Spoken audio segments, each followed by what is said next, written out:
જો તમે યુએસમાં રહો છો અને કોઈ તમારું પરિવારનું કે કોઈ ફ્રેન્ડ ઇમિગ્રેશનને લીધે પકડાય છે તો કોઈ પણ ગભરાઈ જ જવાનું છે, એ સ્વાભાવિક વાત છે. પણ સાચી ઇન્ફોર્મેશન અને સાચા સ્ટેપ્સથી તમે પોતાના લવ્ડ વન્સની હેલ્પ કરી શકો છો અને લીગલ પ્રોબ્લેમથી બચી શકો છો. તો આપણે જાણીશું કે એવી પરિસ્થિતિમાં શું કરવું અને કેવી રીતે બચવું. તો એવી હાલતમાં સૌથી પહેલી જરૂરી બાબત છે એ નંબર. એને એ હેશ પણ બોલાય છે. આ નંબર 9 ડિજિટનો હોય છે અને આઈસ એરેસ્ટ વખતે આપવામાં આવતો હોય છે. જો તમારો ફ્રેન્ડ કે ફેમિલી મેમ્બર પહેલા ક્યારેય ઇમિગ્રેશન એપ્લિકેશન ભરી ચૂકેલ હોય તો આ નંબર એમના ડોક્યુમેન્ટ્સમાં ઓલરેડી હોય જ છે. એ હેશથી તમે તરત જાણી શકો છો કે ભાઈ એ કયા ડિટેન્શન સેન્ટરમાં છે અને લીગલ સ્ટેપ સ્ટાર્ટ કરી શકો છો. ડિટેન્શન સેન્ટર વિશે જાણવા માટે ઓફિશિયલ આઈસ લોકેટર ટૂલનો યુઝ પણ કરી શકાય છે, જેને કહેવાય છે locator.ice.gov.in. એમાં તમે એ હેશ કે વ્યક્તિનું નામ અને જન્મસ્થળ નાખીને એક્ઝેક્ટ લોકેશન જોઈ શકો છો. આઈસની વેબસાઇટ પર બધા જ ડિટેન્શન સેન્ટર્સની કોન્ટેક્ટ અને લોકેશન ડિટેલ્સ પણ મળે છે. કમ્યુનિકેશન અને વિઝિટની રીત અલગ અલગ સેન્ટર્સમાં અલગ અલગ હોય છે. કેટલાક સેન્ટર્સમાં તમે પર્સનલી વિઝિટ કરી શકો છો, કેટલાકમાં વિડીયો કોલ્સ પણ એલાઉડ છે. એટલે ડાયરેક્ટલી સેન્ટરથી કોન્ટેક્ટ કરીને વિઝિટ કે કોલની પ્રોસેસ સમજવી પણ જરૂરી છે.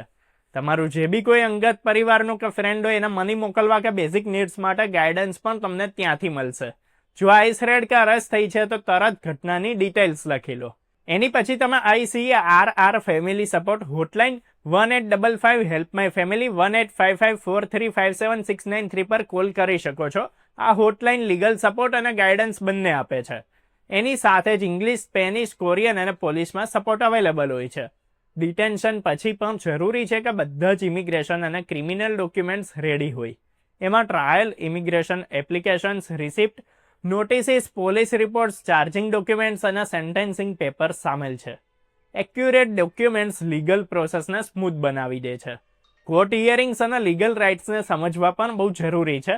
કેટલાક કેસીસમાં નોન સિટીઝન્સને હિયરિંગનો રાઇટ નથી હોતો. જેમ પહેલા ડિપોર્ટેશનવાળા સિરિયસ ક્રિમિનલ કેસવાળા લોકો, બાકી બધા નોન સિટીઝન્સ ચાહે અનડોક્યુમેન્ટેડ હોય કે પરમેનન્ટ રેસિડન્ટ્સ હોય એમને હિયરિંગનો રાઇટ હોય છે. આઈસ નોટિસ ટુ અપિયર એટલે કે NTS સર્વ કરે છે, જેમાં ઇનિશિયલ હિયરિંગ ડેટ્સ આપવામાં આવે છે. હિયરિંગમાં લોયરનું હોવું બહુ જરૂરી છે. જો લોયર નથી તો જજ મોટે ભાગે રીશેડ્યુલ કરી દે છે. એમનું પહેલું હિયરિંગ હંમેશા રિમૂવલનું ફાઇનલ ડિસિઝન નથી હોતું. પ્રિકોશન અને ટિપ્સની જો વાત કરીએ તો સૌથી પહેલાં તો તમારી ફેમિલીના જે લોકો હોય છે એમને હંમેશા એ હેશ અને ઇમિગ્રેશન ડોક્યુમેન્ટ્સ રેડી રાખવા માટે કહો. બીજું કે આઈસ રેડ્સ કે લીગલ નોટિસીસને તરત જ નોટ કરો. ત્રીજું કે ફેમિલી મેમ્બર્સ, લીગલ હોટલાઇન્સ અને ટ્રસ્ટેડ એટર્નીઝની કોન્ટેક્ટ ડિટેલ્સ રાખો. ચોથું કે કોર્ટ પોર્ટલ્સ અને ઓફિશિયલ આઈસ વેબસાઇટ્સ પર અપડેટ્સ રેગ્યુલરલી ચેક કરો. પાંચમું કે ભાઈ ઇમોશનલ સપોર્ટર સાથે સાચી જાણકારી શેર કરવી પણ તમને લીગલ પ્રોસેસમાં બહુ જ મદદ કરે છે. જો આખા વિડીયોના ટેક અવેની વાત કરીએ આપણે તો યુએસમાં ડિટેન્શન તો સ્ટ્રેસફુલ રહી જ શકે છે, પણ જો તમે સાચા સ્ટેપ્સને ફોલો કરો છો તો એનાથી સિચ્યુએશન મેનેજેબલ રહે છે. ફેમિલીને લોકેટ કરવી, એમનો કોન્ટેક્ટ કરવો, ડોક્યુમેન્ટ્સ રેડી રાખવા અને એટર્નીની સાથે કોઓર્ડિનેશન સૌથી મોટું સેફગાર્ડ છે. કોર્ટ રાઇટ્સને સમજવા અને ટાઈમલી એક્શન લેવા પણ લીગલી સેફટી માટે ઘણા જરૂરી છે. ત્યારે તમને સમજાઈ ગયું હશે કે જો તમે યુએસમાં રહો છો, તમને કે તમારા ફેમિલી મેમ્બર્સને આઈસ ડિટેન કરે છે તો તમારી પાસે કયા લીગલ રાઇટ્સ હોય છે, તમે કેવી રીતે અપ્રોચ કરી શકો છો અને કઈ બાબતોનું ધ્યાન રાખવું તમારા માટે ઇમ્પોર્ટન્ટ હોય છે.